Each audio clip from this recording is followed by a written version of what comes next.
aux amis de la presse d'être venus répondre à notre invitation. Je pense que le secrétaire général adjoint Daniel Asselo a apporté des précisions importantes par rapport à notre rencontre de tout à l'heure. Nous étions obligés de vous inviter pour partager avec vous, parce que nous avons remarqué que certains responsables politiques ne vous ont pas respecté, ni encore moins respecté le peuple congolais par rapport à leur communication faite après la conférence de presse de son Excellence, Monsieur le Président de la République, Félix Antoine Tshisekedi Tshilombo. Chers amis de la presse, dans la vie, vous pouvez ramasser de l'argent, mais la dignité humaine, on ne peut pas la ramasser. Nous avons suivi certaines déclarations, certains propos tenus par certains responsables politiques qui ne nous ont pas permis de laisser passer. Les chefs de l'État, les premiers parmi nous,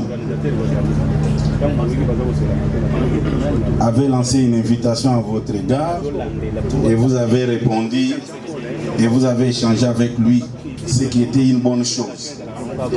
Mais il y a certains de nos frères congolais, au lieu de dire la vérité, ils ont voulu utiliser les mensonges.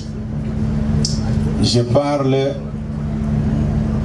de M. Fayoulou, qui a dit que c'est grâce à lui que l'IDPS a survécu de 2006, 2007, 2008, 2009, 2010.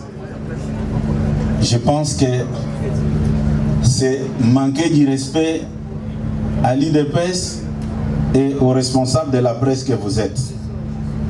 Vous savez très bien qu'en 2006-2007, l'IDPS avait boycotté le processus électoral. Mais en 2007, M. Fayoulou était député provincial. Lui était dans le processus. Vous allez découvrir avec moi, c'était une histoire mal préparée. Comme on dit, il n'y a pas un crime parfait. Il a voulu passer les mensonges pour être connu par le public, mais les mensonges qui ne tiennent pas debout.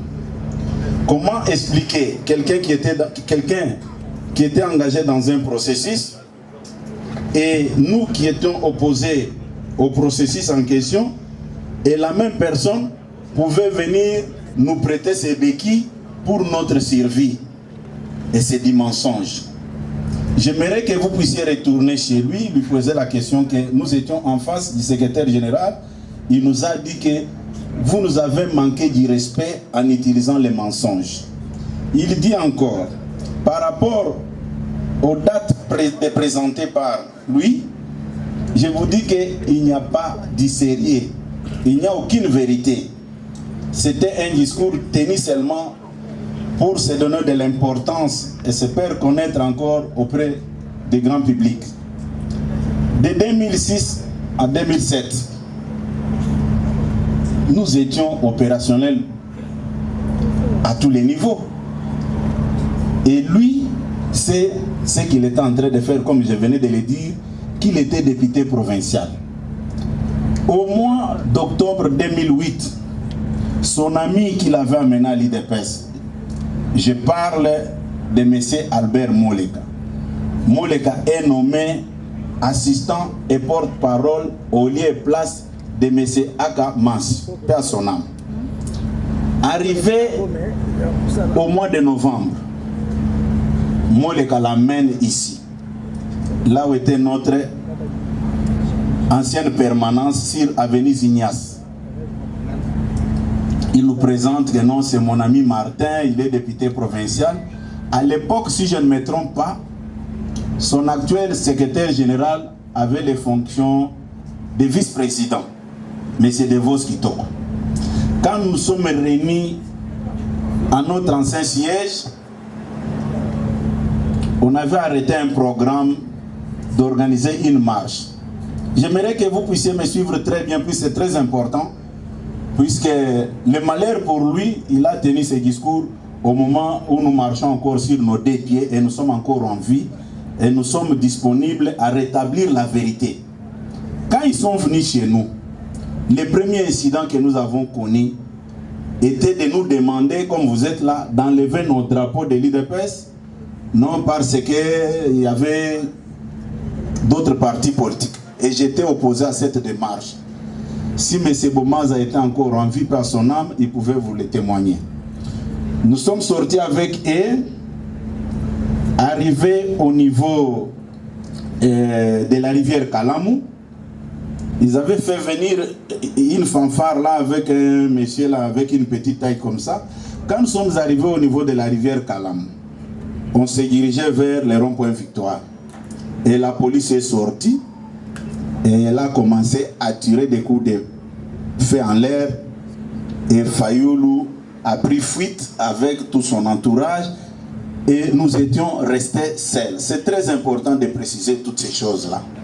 Pourquoi il était venu vers nous? Vous connaissez bien l'histoire de l'élection du gouverneur de la ville de Kinshasa entre André Kimbuta et Adam Bombole. Il fallait se diriger vers un grand parti politique, à l'occurrence de l'UDPS. C'est ce qui s'était passé. Il n'était pas venu pour nous soutenir. Au contraire, il était venu vers l'UDPS pour être blanchi. Et tout le monde le sait.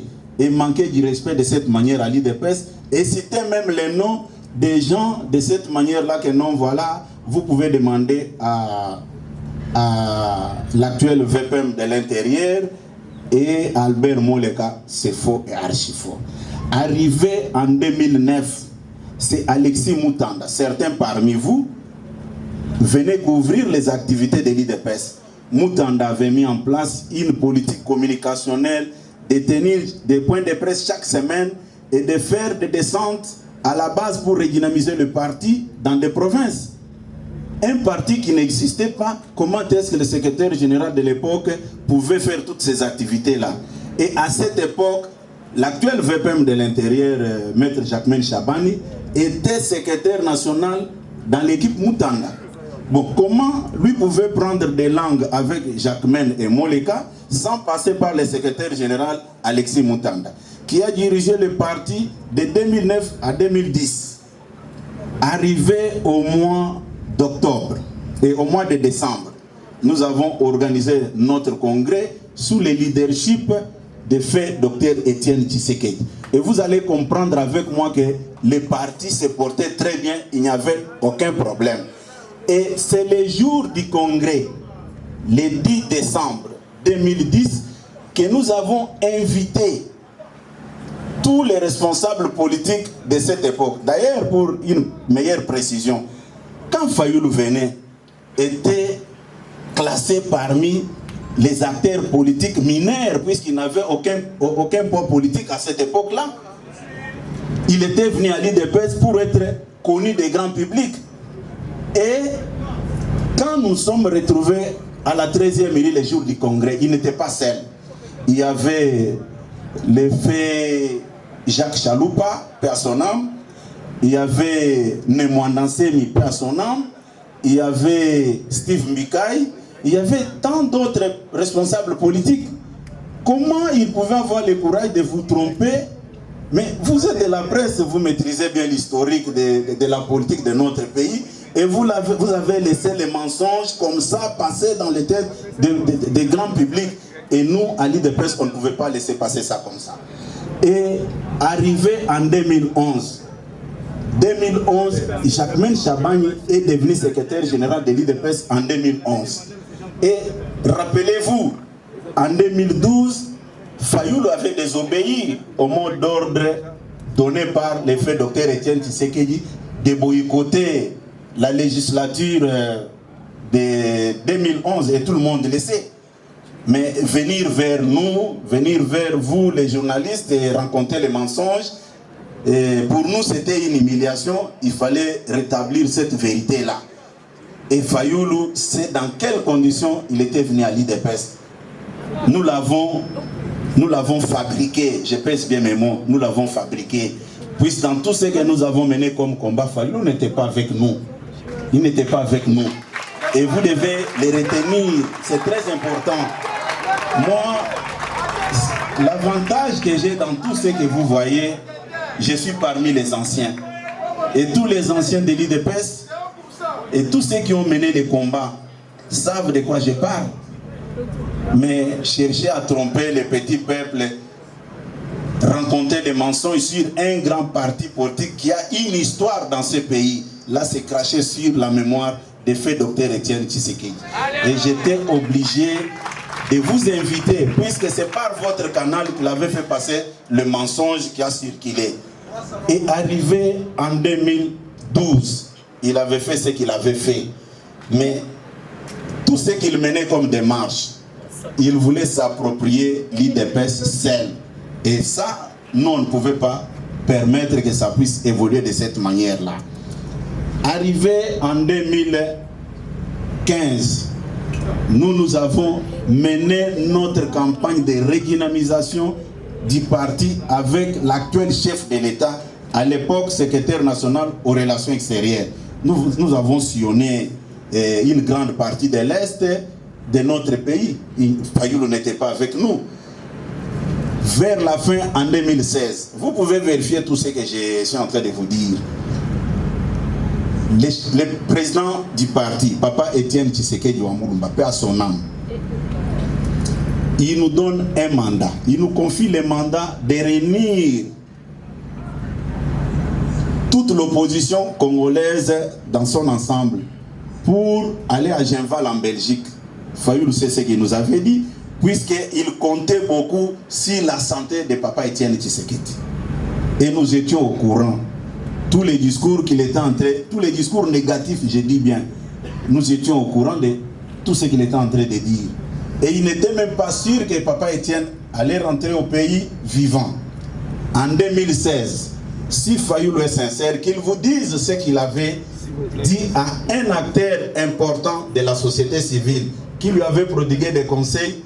Faites très attention, si vous voulez exister politiquement, restez derrière Etienne Tshisekedi Wamulumba. Et quand nous sommes retrouvés sur le boulevard Triomphal, je suis un homme d'État, je ne peux pas tout dire. Fayulu, la nuit, avait téléphoné ses responsables de la société civile pour dire ceci: vous m'avez sauvé. Ce que j'ai vu aujourd'hui, c'est formidable. Là, c'est Fayulu. Là, c'est Fayulu. Mais quand il dit que c'est lui qui était là comme faiseur des rois, nous disons bravo. Mais il était candidat avec nous en 2018. Il avait fait trop de bruit, je suis président élu, et nous avons dit que c'est nous qui avons gagné les élections. Et Félix Tshisekedi a gagné les élections, ce n'est pas vous. Fayulu était une fabrication des réseaux Katumbi et les autres. Politiquement, il ne pouvait pas exister. Mais prendre le risque de manquer du respect à un grand parti politique qui a une histoire dans ce pays, c'est très dangereux. Comment est-ce qu'on pouvait laisser des histoires pareilles rester dans les têtes des Congolais? C'est pourquoi j'ai dit, Fayulu a manqué du respect aux responsables de la presse que vous êtes et à notre peuple. Je ne pouvais pas rester la bouche fermée sans rétablir cette vérité-là. Et vous allez remarquer que dès 2006 qu'il avait évoqué que c'est grâce à lui que l'IDPS a existé, et il a cité les noms des gens à l'époque qui n'avaient pas de responsabilité.